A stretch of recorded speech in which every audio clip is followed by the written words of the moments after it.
저는 오늘 인사에 대한 얘기를 좀 하고 싶습니다.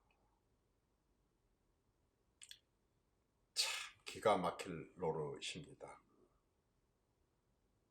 어떤 세력이 집권을 하게 되면 그 사람을 선거 때 도와줬던 사람 위주로 청와대를 구성을 하고 또 내각을, 장관들을 그렇게 구성하고 국영급체들을 전부 그 사람들이 나눠먹고 하는 이러한 정치를 모든 야당들은 항상 비판했고, 그 야당이 집권했을 때 예외 없이 오히려 그보다 더 이러한 낙하산 인사, 정치 빚갚기 인사, 보은 인사를 해왔습니다.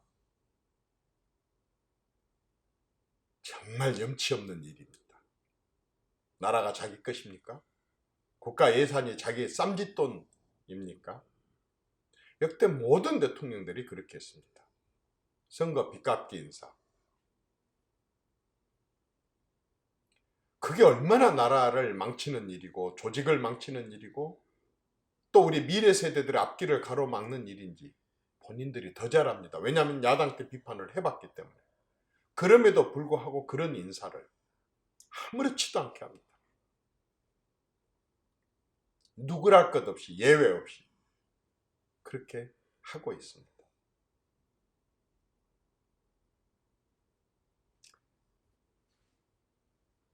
그런데 제가 어떤 한 인사를 만났습니다.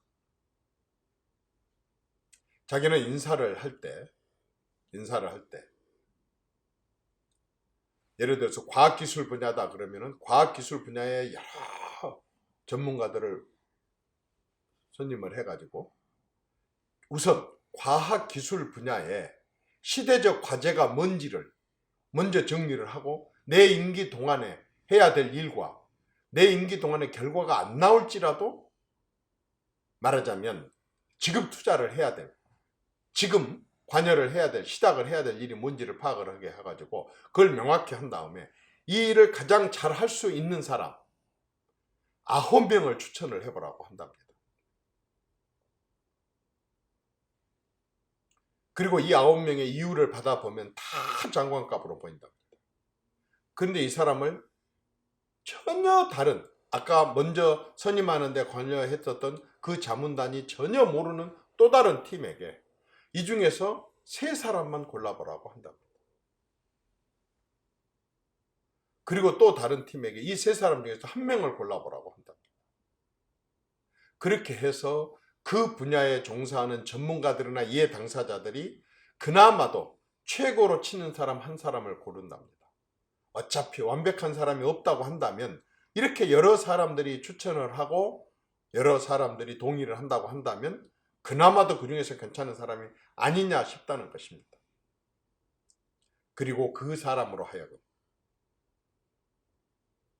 이제 5명 정도의 자기가 함께 일할 그 넓은 분야 중에서 자기가 가장 취약한 분야에 잘 알고 있는 차관 후보를 5명을 추천해달라고 하고 그 5명을 또 다른 사람들에게 맡겨서 그 중에 1명을 골라서 지명을 해준다는 것입니다. 그리고 장관, 차관을 불러다가 이제 나머지 산하기관과 실국장 인사는 전체를 거기다 다 맡긴다는 것입니다. 그리고 주문한답니다. 여러분들은 내가 추천한 사람이 아니다. 차관, 당신은 장관이 당신을 추천했으니 장관과 정말 협조를 잘 이뤄서 잘 보필을 해서 부처를 잘 이끌어다오. 장관에게는 당신 분야의 전문가들과 이해 당사자들이 당신을 이렇게 추천을 했으니 내 같이 모르는 사람, 내 눈치를 보려고 하지 말고 그 사람들의 눈치를 받아오. 대신 할 수 있는 모든 것은 다 당신들이 직접 해라. 나는 당신들이 그 일을 하는 데 있어서 간섭하고 개입하고 개찌 붙은 사람들에게만 내가 그걸 다 막아주겠다. 병풍노릇만 해주겠다. 하고 전적으로 맡겠다는 것입니다. 어떻게 생각하세요, 여러분들은? 저는 전문화, 세분화된 세상에 가장 바람직한 방식의 인사라고 생각을 합니다. 어떤 누가 완벽한 사람이 있겠습니까? 2등 정도로 뽑혔다고 한다면 설령 다소의 도덕적인 거나 그 밖에 문제가 있다 손치더라도 직접 국민 앞에 제가 이렇게 선출하고 이렇게 선발을 했습니다. 이런 문제점이 있는데 어떻게 양해 좀 해주시지 않겠습니까? 하고 나는 직접, 만약에 내가 대통령이라면 난 직접 국민들에게 호소를 할 것 같습니다. 적어도 이렇게 됐을 때 절대 지역이 따졌을 리 없고 과거 정권에서 했다고 하는 것이 무너졌을 리 없고 또 다소의 과오가 있었다 손치더라도 그것 때문에 배제되지는 않는, 정말 인재를 소장시키지 않는, 사장시키지 않는 그러한 저는 바람직한 인사 선출 방법이라고 생각합니다. 다 그럴 수는 없겠죠. 집권을 했고 그 일을 추진하기 위해서는 가장 그 집권 세력들의 어떤 정신과 노선을 잘 이해하는 사람들을 발탁해야 될 자리도 있을 겁니다. 그러나 대부분의 자리들은 실무적인 자리고 그렇게 맡겨야 되고 그렇게 해서 행정부처를 활용하고 이용해야 된다고 생각합니다. 그것이 저는 바로 시스템에 의한 국정운영이라고 생각을 합니다. 사실 행정부처에 정말 유능한 공무원들이 100만 명이 있습니다. 이 100만 명을 잘 활용을 하고 정말 그분들이 일할 수 있는 여건과 환경을 마련해주고 정말 책임을 묻되 모든 것을 다 맡기는, 그런 전적으로 신뢰하고 맡기는 그런, 처음부터 인사를 했고 그리고 그런 방법을 썼다고 한다 그런다면 저는 국정이 상당하게 지속 가능하고 정권에 상관없이 정상적으로 운영될 수 있고 그리고 장기적인 계획을 수립해서 나아갈 수 있다고 생각을 합니다. 도대체가 정말로 그 정책에 대해서나 또 그 부처에 대해 제대로 이해하지 못한 사람들을 자기 선거 때 도왔다 해가지고 자리 나눠주식으로 선거 빚갚기식으로 이런 식으로 인사를 하고 나서 잘 때는 못 되는 얘기를 한다는 것은 말이 안 됩니다. 그렇게 하다 보니까 자기도 뻔히 그 사람이 전문가가 아닌지를 아는데 그 사람한테 신뢰하고 맡길 수가 있겠습니까? 그러니까 항상 오바를 하고 간섭하고 개입을 해서 부처를 허수아비 만들고 청와대가 다 하는 것입니다. 여러분들께서는 군 인사에 대해서 어떻게 생각하세요? 제가 국방위원회에 있을 때 일부러 군 인사하는 과정 전체를 보기 위해서 신청을 해가지고 혼자서 가서 다 둘러봤습니다. 군은 참으로 놀랍습니다. 장성 이하, 말하자면은 그 전해로 말하자면 하사관, 이분들한테 대한 인사까지도 누가 자기가 인사위원으로 온지도 모를 정도의 다양한 그런 군인들을 전국에서 발탁을 한 다음에 들어와서서 인사에 참여한지를 알고 전부 핸드폰을 회수한 뒤에 여러 명이 똑같은 것을 검증하고 또 검증을 하고 다시 검증을 한 다음에 그 자리에서 바로 팀장들이 투표를 해가지고 한 사람이라도 반대가 있으면 다시 또 토론하고 해가지고 이렇게 해서 결정을 하더라고요. 어떤 누구도 간섭이나 개입이 절대 불가능하게 되어 있습니다. 거기에 참여한 사람이 여러 개 사람들이기 때문에 그 사람들의 입을 막을 수가 없습니다. 아주 막 그 사관학교 시절부터 시작해서 혹은 막 입대해서부터 시작해서 모든 자료들이 다 제대로 평가되고 그 평가된 그 기록들이 다 남아 있어서 그걸 토대로 해가지고 아주 객관적으로 2번, 3번에 4번에 5번의 과정을 거쳐서 그 다음에 아까 여러 사람들이 토론을 거쳐서 이렇게 해서 승진 결정을 하더라고요. 이러니 승복을 안 할 수가 없겠더라고요. 제가 당대표 시절에 한 사단장을 만났습니다. 그래서 제가 그때에도 상당히 의심을 하고 물었습니다.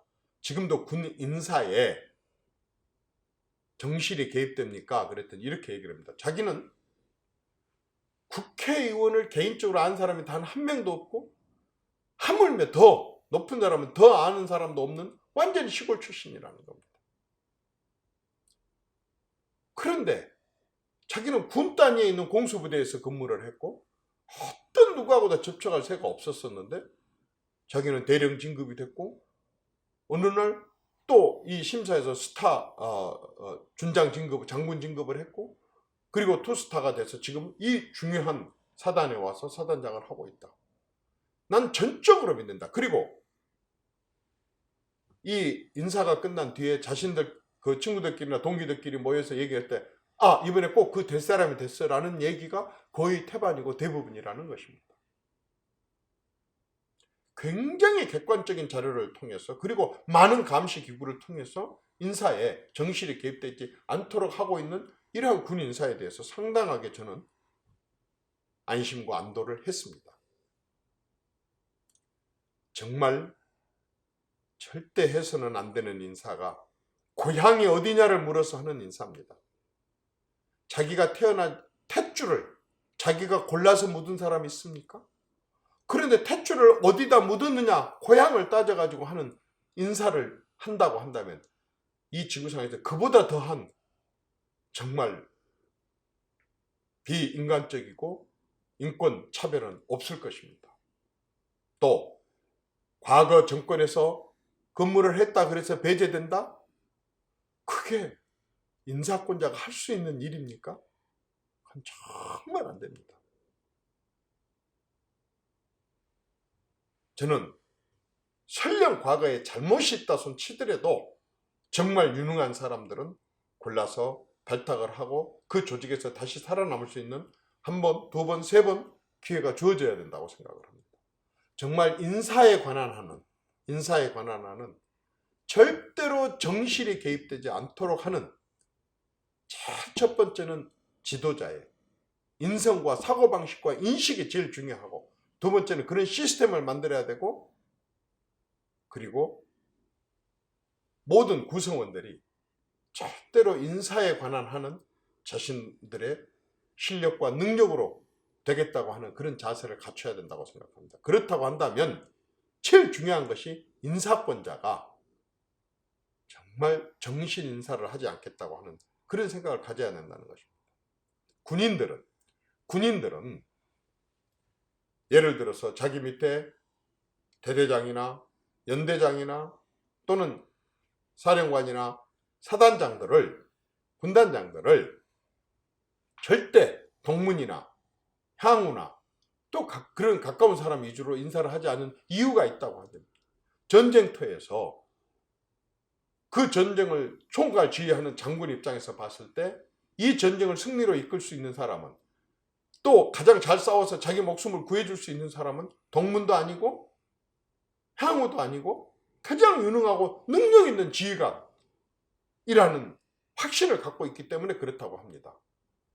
국가의 지도자들도 정말 국가나 국민을 위해서 자기가 물러난 뒤에도 자신의 명예와 자신의 업적을 칭송받고 싶다고 한다면 가장 유능한 인재를 골라서 자리에 앉히는 그러한 인사를 해야 할 것으로 생각이 듭니다. 늘 정치판에서 공천할 때 그리고 많은 인사들을 먼 발치로 이렇게 지켜보면서 생각해왔던 사안입니다. 감사합니다.